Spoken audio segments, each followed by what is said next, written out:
What if I told you that some women challenged the most powerful prophets of their time and won? It seems impossible, doesn't it?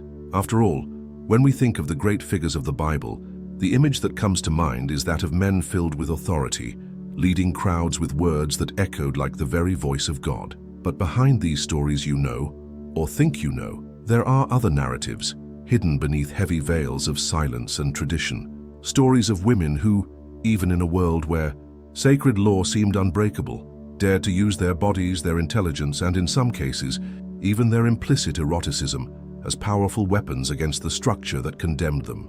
Have you ever wondered how many of these stories were erased or softened to make them seem more acceptable? How many of these women were called sinners or witches simply because they refused to bow down? Stay with me until the end, because what you're about to discover may surprise you, and perhaps even change the way you view spirituality and feminine power within Scripture. Imagine luxurious harems hidden behind golden columns, red veils fluttering in the hot desert wind, forbidden glances meeting in silence, while political agreements were forged not only with swords, but with the subtle influence of those who knew exactly how to use their presence.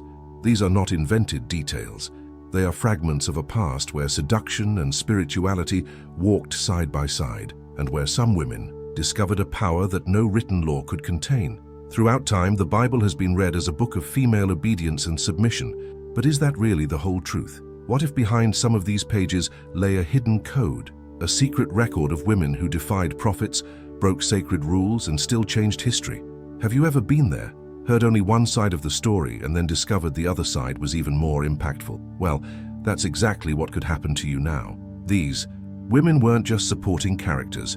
They were strategists, visionaries, and in some cases, symbols of something that deeply troubled the religious powers of the time: female freedom in a world of male rule. Some of them resorted to unexpected alliances, rituals that blended the sacred and the sensual, and a courage that, even centuries later, still sends shivers down the spines of those who dare to tell their stories without censorship. What you're about to hear isn't about romanticizing rebellion, but about revealing how history can be quite different from what's taught in pulpits and Sunday schools. And before you think this is just provocation, remember, every ancient text carries more than what's written. It carries intentions, secrets, and often calculated silences. And it's precisely in these silences that these women cry out, waiting centuries to be heard again. Get ready, because the journey that begins now will take you to a side of the Bible that few have the courage to reveal, a side that combines hidden power, conspiracy, and yes, a touch of implicit eroticism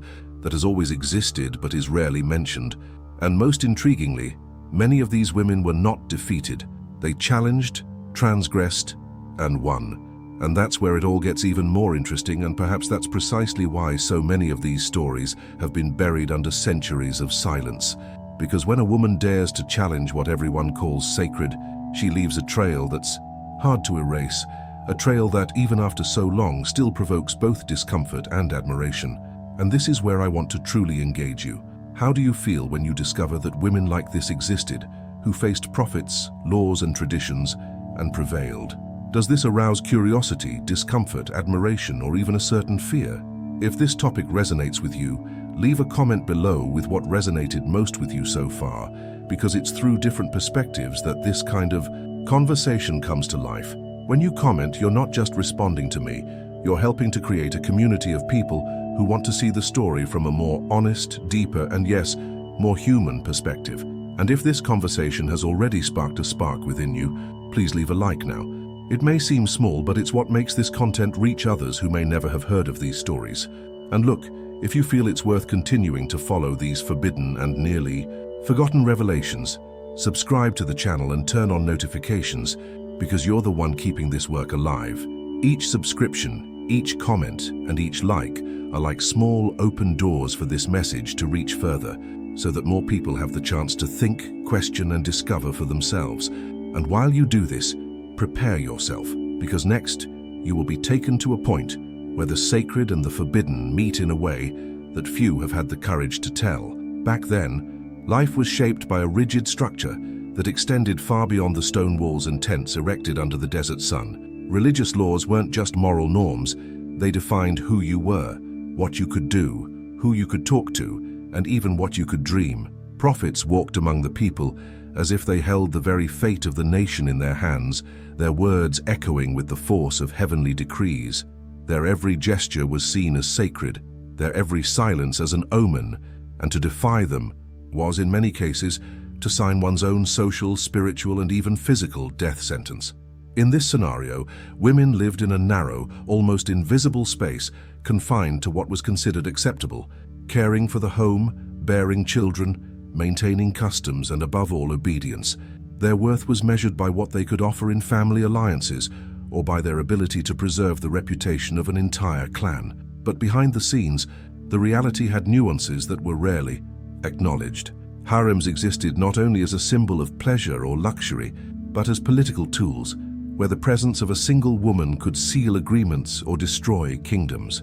Decisions made behind silk curtains, accompanied by the soft sound of stringed instruments and the sweet scent of expensive oils, often had more impact than public meetings between priests and kings. And it was in this secret space, in this backstage of history, that some women dared to act differently, breaking a mold that seemed impossible to break. Imagine a society where a single word from a prophet could determine whether a war would be fought or avoided, and yet a few women, without an army, without a title, without direct access to centers of power, found ways to change the course of entire events. It wasn't just about beauty or seduction, but about a sharp mind, capable of reading people and situations with the precision of a warrior analyzing the battlefield. They knew how to navigate implacable rules, using every look, every calculated gesture like a piece on an invisible board that few dared admit existed. The curious thing is that this boldness didn't stem from a superficial desire for challenge, but from a visceral need for survival and transformation. In a world where decisions made by men would determine the fate of entire families, the only way to secure a foothold was to find loopholes, exploit the flaws of a seemingly perfect system, and when they succeeded, they left profound scars. Some of these stories, now nearly forgotten, show that behind the sacred laws lay complex human beings, with fears, desires, and a surprising willingness to use any available tool, including their own bodies, as a means to achieve greater goals. These narratives provoke discomfort because they shatter the idealized image of a static and unquestionable past. They reveal that, even under the unshakable authority of prophets, real life pulsed with contradictions and bold choices, demonstrating that history is not always written solely by the declared victors, but also by those who operated on the margins, without official permission, yet with results impossible to ignore. Now I want to delve even deeper into this subject, because understanding how these women found space in such a stifling environment can reveal something about the human power of adaptation, how the right mindset can break through seemingly insurmountable walls, and how hidden truths eventually emerge. Comment there. They have changed more than we imagine. There was a woman whose name echoed more like a whisper than an official story. Her face rarely appeared in the formal records, but her presence insinuated itself between the lines, as if the scribes themselves were afraid to give her too much space. She had no army, no weapons, no throne, no prophet's blessing, and yet she turned the tide. Her weapon, not a sword, but the dangerous combination of beauty and strategic intelligence, something capable of destabilizing any man convinced of his invulnerability. She was the kind of woman who seemed born to live in the shadow of the law, but who learned to manipulate those very shadows until they became her allies. The oldest accounts describe her entering a king's hall as if she hadn't asked fate for permission. Her dress, woven in rare colors, seemed to absorb the lamplight, while each calculated movement drew attention without seeming forced. She knew exactly how to balance fragility and authority in the same gaze, and this was her greatest asset, making men accustomed to power believe they were in control, when in fact they were the ones being controlled. In a society where a feminine gesture could be interpreted as an insult, she transformed each gesture into an irresistible enigma. Her strategy wasn't purely physical, it had a refined, almost hypnotic psychological aspect. She studied patterns, understood who was around her, observed every detail, from the seating arrangement to the hushed murmurs among advisors, and then acted. It wasn't just seduction, but emotional reading and decision-making with surgical precision. And so, in a single night, she changed the course of an entire alliance. The king, who had previously ignored a proposal his advisors considered unfeasible, not only accepted her suggestion, but defended it before everyone, as if it were his own idea. This change set off a chain reaction. Lands were spared from invasion, long-standing agreements were revised, and the position of an influential prophet was quietly weakened. This was more than political manipulation. It was a silent transformation of the collective mindset. Her presence shattered the illusion that all power came from above, showing that it could be born behind the scenes in subtle conversations, in brief touches of hands that seemed innocent but carried a profound impact. Most intriguingly, despite her importance, she remained invisible in official records, almost as if history itself were ashamed to admit that an entire empire was influenced by such a human detail. Perhaps that's why her story survives only in fragments, preserved in whispers and oral traditions that preferred to paint her as a sinner rather than acknowledge her strategic genius. Now I want to delve even deeper into this subject because it's not just about a woman using beauty as a weapon, but about how desire and the need for survival can intertwine in decisions capable of redefining destinies. The hidden truth behind this speaks not only to female power, but to the fragility of any system that believes itself to be absolute. It's a reminder that a simple presence can alter the entire equation of an era, as if a whisper could bring down walls. Comment there. A presence can change everything. The body has always been a contested territory between the sacred and the profane, a silent battleground where power and desire collide in ways that official history rarely acknowledges. In many ancient records, especially those involving kingdoms and temples, there is the almost invisible presence of a controversial concept: sacred prostitution. It wasn't just about furtive encounters or forbidden pleasures, but about carefully constructed rituals in which sensuality was elevated to a language of power, capable of influencing political decisions, trade agreements, and even the course of wars.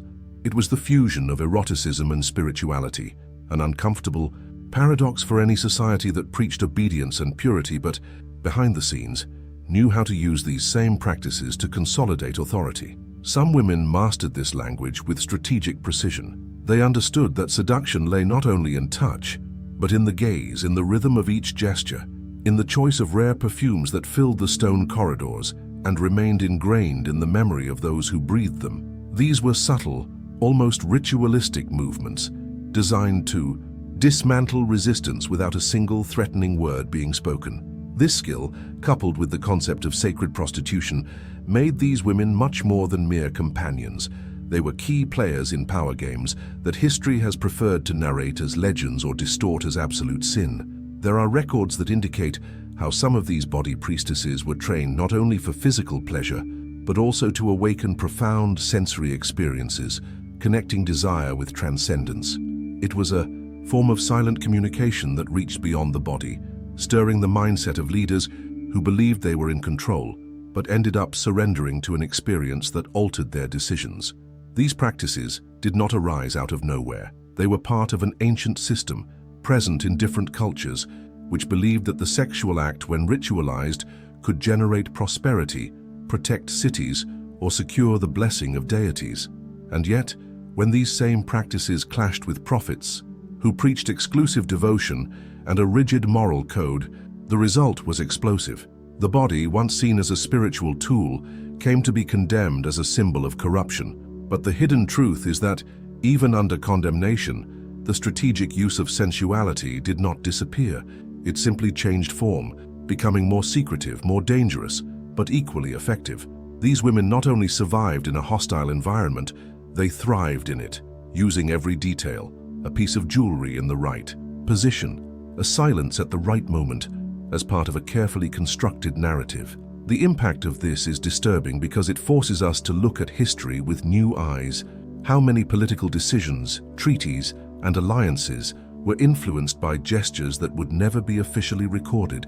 How many kings believed they were acting under divine inspiration when, in fact, they were responding to a meticulously crafted strategy? Now, I want to delve even deeper into this subject because understanding how the body was used as a language of power helps us see that the line between devotion and desire has always been much more tenuous than we've been led to believe. Among the oldest records, there are accounts of women who moved on the borders of faith and fear. women who did not limit themselves to public rituals or prayers approved by priests. They carried amulets hidden beneath their clothing, symbols engraved in rare metals or fabrics, impregnated with strong-smelling oils. Believing these brought protection and influence over unseen events. Their hands, often stained with natural dyes, were seen preparing small nocturnal offerings, whispering words that the prophets called cursed, but which for them were the bridge between the human and the divine in a way no one dared declare openly. These women moved between bustling markets and quiet corners where little-known herbs and stones associated with spiritual power were sold. They knew their practices were forbidden, but they also knew that kings, generals, and even priests sought their services when the pressure became unbearable. It was a veiled hypocrisy. In public, they were condemned. In secret, they were consulted, and this ambiguity made them dangerous. A word whispered at the right moment, a mixture of herbs placed in the right cup, a sign left on a threshold, and the course of a decision could completely change. These weren't just ordinary women trying to protect their families. Some mastered veritable networks of occult knowledge, passing it down from generation to generation, creating a mindset of resistance within a rigid society. When the prophets confronted their practices, they expected submission and fear, but they encountered boldness. They responded with riddles, with provocations, with a practical wisdom that came from living with the land, with the body, with death and life in its rawest forms. For religious leaders, this was an almost unbearable challenge because it exposed the fragility of a structure that claimed to be absolute. These women understood something fundamental. Where there is fear, there is power. The use of symbols, secret words, and rituals that defied the limits of the law was also a way to protect themselves in a world that could easily destroy them. And yet some prevailed. They not only survived but thrived, influencing political decisions, keeping cities safe, or destabilizing entire kingdoms.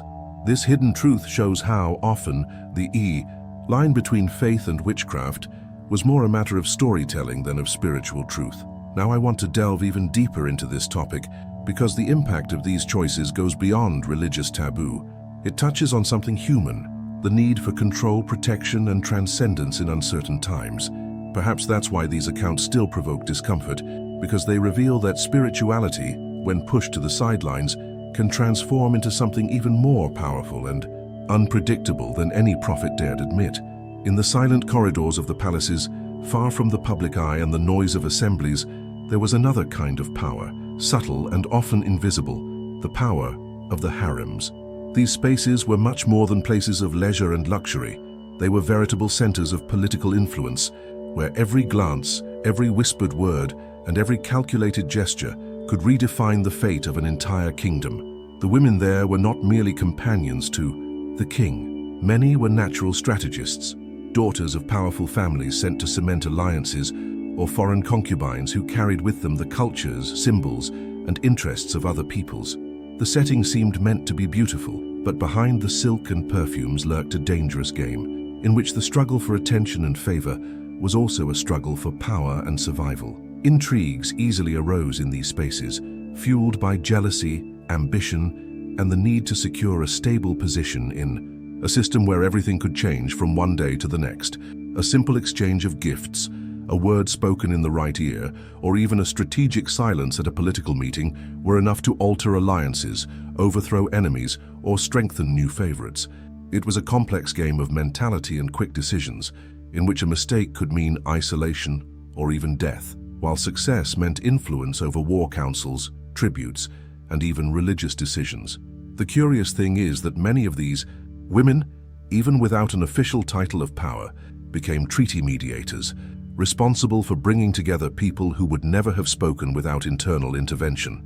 Some kings relied on these intimate conversations to make state decisions, and it is here that we realize how much these figures, often considered merely decorative, were in fact central pieces of the political machinery.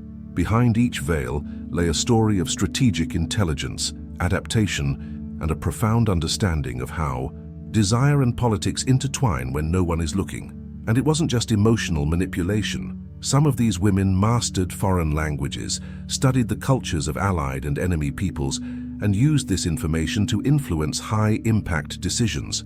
They served as informants, advisors, and in some cases, even unofficial diplomats. This reveals a hidden truth. Power doesn't always reside in the throne, but often right next to it, in the seemingly passive space of those who observe in silence yet make decisions with subtlety and precision. Now, I want to delve even deeper into this subject, because understanding how these intrigues shaped not only royal families, but also the spirituality and laws of the time, makes us question the extent to which major historical decisions were born in official chambers or whispered conversations between veils and scented pillows. It's as if there were a second narrative of history, written by invisible hands, driven by alliances built in intimacy and in the struggle for the attention of whoever held the scepter.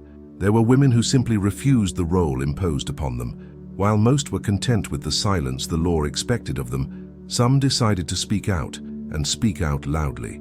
Their voices echoed in the corridors of power and in the squares where prophets preached obedience, and for this reason they were called insolent, dangerous, or even cursed. But the truth is that they understood something few dared admit, that politics was not only about armies or decrees, but also about presence, courage, and the ability to publicly question what seemed unquestionable. A recurring example in ancient records tells of women who challenged not only rules, but the very discourse of religious leaders. When everyone expected blind obedience, they pointed out flaws, denounced injustices, and proposed alternatives that no one had the courage to voice out loud. Some used their social influence, capitalizing on the respect they enjoyed within their families or tribes, while others went even further, openly confronting prophets in public spaces, demanding changes in decisions that would affect thousands of people. This rebellion was scandalous by the standards of the time, but also inevitable because they represented something that society feared and at the same time needed: the possibility of transformation. These actions weren't just momentary impulses. There was strategy, there was mindset. Some of these women had support networks, people who helped them spread their ideas, maintain their safety, and ensure their message reached places where it would normally be blocked. They used symbols, letters, even songs to spread their opinions, because they knew that words had power, especially when spoken without fear. It's impressive to see how, even in a hostile environment, they gained ground. Some were arrested, publicly humiliated, and sentenced to death. Others, however, achieved such a level of respect that their names entered history, admired by some, hated by others, but always remembered. The great revelation behind these stories is that often the fate of entire peoples was altered by these bold decisions. A single refusal to follow an unjust order could spark arguments, alter alliances, and even force kings and prophets to reconsider their positions. This demonstrates the impact of a mindset that refuses to be shaped by fear. Of course, official history, almost always written by the victors, attempted to downplay these deeds, but the mark left by these women has spanned centuries and has reached us, still charged with controversy and inspiration. Now, I want to delve even deeper into this subject because when we look at these rebellions with today's eyes, we realize something essential. They weren't just isolated acts of courage. They were seeds planted in hardened soil, seeds that showed that change is possible even when everything seems against it. Perhaps that's what's so disturbing, the reminder that anyone can challenge a system if they're willing to bear the cost. What if a single word of defiance could change the course of an entire nation? Comment below. Which of these acts of rebellion do you think most marked history? When official records speak of prophets, they almost always highlight unshakable men, bearers of a divine word that no one would dare dispute. But between the margins of the text and the silence of oral traditions, there are signs of something different. Moments when this seemingly absolute authority was shattered by unexpected decisions, and behind them were women who knew exactly where to strike to alter the fate of an entire people. They didn't wield armies, nor did they hold offices or crowns, but they possessed something even more dangerous: the ability to read people, situations, and opportunities with a precision that escaped the control of sacred laws.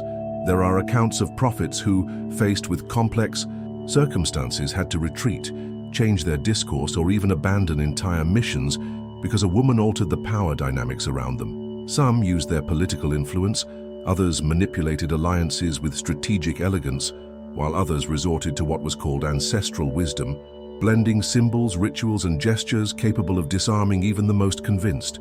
Just when everyone expected their condemnation, their total loss, something happened. The prophet emerged weakened, authority fragmented, and against all odds they prevailed. This isn't to say these women acted without risk.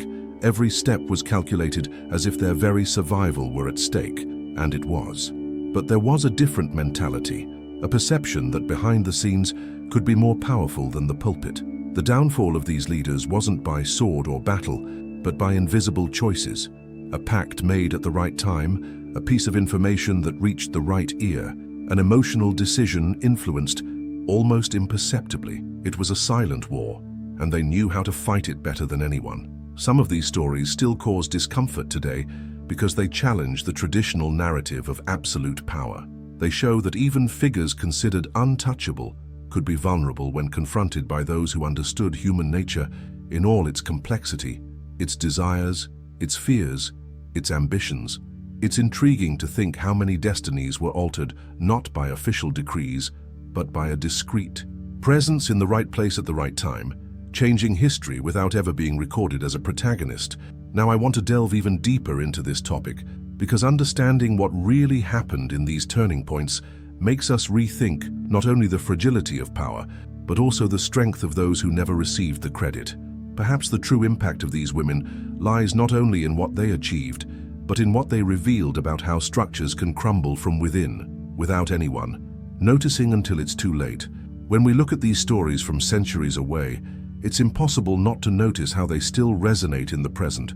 The hidden power of these women, their ability to influence destinies without occupying thrones or wearing crowns, forces us to rethink what authority truly means.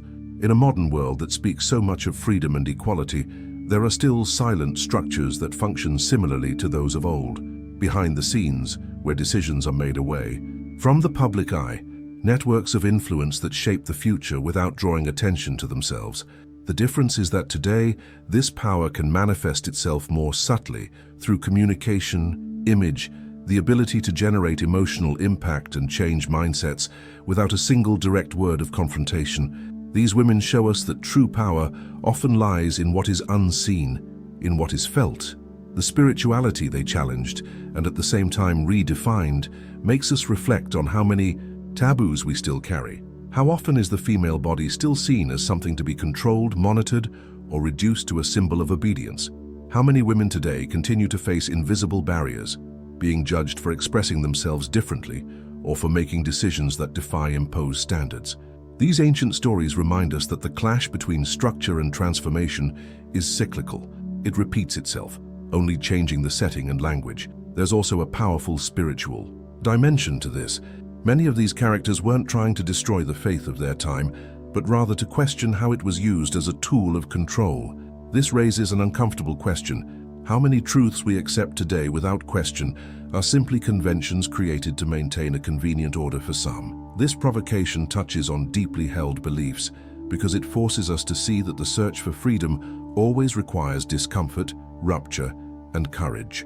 Now I want to delve even deeper into this topic, because if these women were able to change history, even while living in hostile and limiting contexts, what does this mean for us, who live in a time with access to information, with voices amplified by technology, and with the possibility of creating change on a global scale? Perhaps the greatest lesson is that feminine power, and by extension, any power born of the invisible, can never be underestimated. It challenges structures, redefines spiritualities, and exposes hidden truths that many would prefer to leave buried. Official history tried to erase these women, silencing their voices and turning their actions into mere footnotes. But now you know that behind the great names that dominate the scriptures were figures who dared to defy the strictest rules, question prophets considered untouchable, and use their power in ways that forever changed the fate of entire nations. Women who were labeled dangerous, rebellious, impure, and yet they prevailed. This knowledge is disturbing because it reminds us that history is never neutral. It is constructed by those in power and written to keep certain truths buried. But when we look closely, we find traces, details hidden behind the scenes, marks of a mentality that refused to be reduced to silence. The most provocative thing is to realize how these patterns continue to repeat themselves. Even today, we see structures trying to control uncomfortable voices, trying to define who can and cannot have influence. The difference is that now the tools have changed. Instead of veils and harems, there are social media, political discourses, modern systems that still try to decide who can speak and who must remain silent. But the essence is the same. There are always those who challenge, who break with the official narrative, who dare to say that there is a hidden truth that needs to come to light. And this raises an uncomfortable question. To what extent are you willing to look beyond what is said, to see what lies behind the obvious? Now, I want to delve even deeper into this topic because these stories aren't just ancient tales. They're an invitation to transformation, an invitation to question how we use our own influence, our choices, and even our silence. Are you aware of the impact you have on the decisions around you? Do you have the courage to face what seems immutable, as these women did? True power may not be where you imagine it. It may lie precisely in what you currently consider small or irrelevant, but which, if used wisely, can change everything. If you've made it this far, it's because something in this story touched you in some way, and that alone makes it all worthwhile. So leave your like now, as if marking a meeting point, a sign that this conversation made sense. Subscribe to the channel to continue with me on these discoveries that the official story tried to hide, because there's still so much waiting to be revealed. And write in the comments, "I'm with you until the end," just so I know you stayed until the very last second. There's a video right here that complements all of this and will take you even deeper into these secrets. Click and stay with me there.